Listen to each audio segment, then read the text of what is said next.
Hello, তো Sunday সন্ধ্যাবেলা বানাবো একটু সিঙ্গারা। ময়দাটা মেখে নিয়েছি,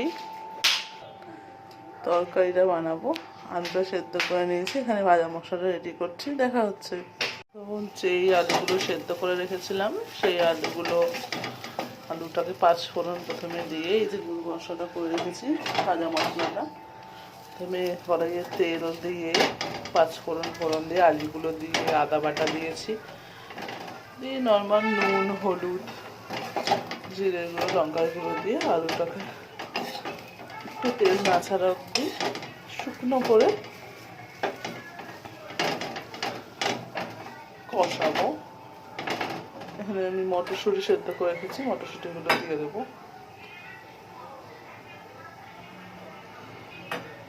একটু তেলটা ভাজা ভাজা হবে, এটা তার ফের এটাকে একটু কষাতে হবে। পুরটা রেডি হওয়ার পরে সিঙ্গারাগুলো গড়বো। এর মধ্যে একটু বাদামও অ্যাড করবো। ধনে পাতা খেতে চাইলে ধনে পাতাও লঙ্কা কুচি অ্যাড করতে পারো। আমার যেহেতু বাচ্চা খাবে ওই জন্য আমি লঙ্কা কুচিটা অ্যাভয়েড করছি। সো ইনগ্রিডিয়েন্টগুলো মেকিং ডান, এবার সিঙ্গারাগুলো করবো। চলো সিঙ্গারাগুলো করে তোমাদের সাথে দেখা হচ্ছে। চলো তোমাদের একটা মেকিং দেখিয়ে দিই। এরকম করে লেচিটা প্রথমে বেলে নেবে, তারপরে এরকম করে কেটে নেবে, কেটে নিয়ে এরকম করে ত্রিভুজের মতো করে নেবে। এখান থেকে আমি পুর নিলাম, পুর নিয়ে দিয়ে বাস লক করে দাও, হয়ে গেল।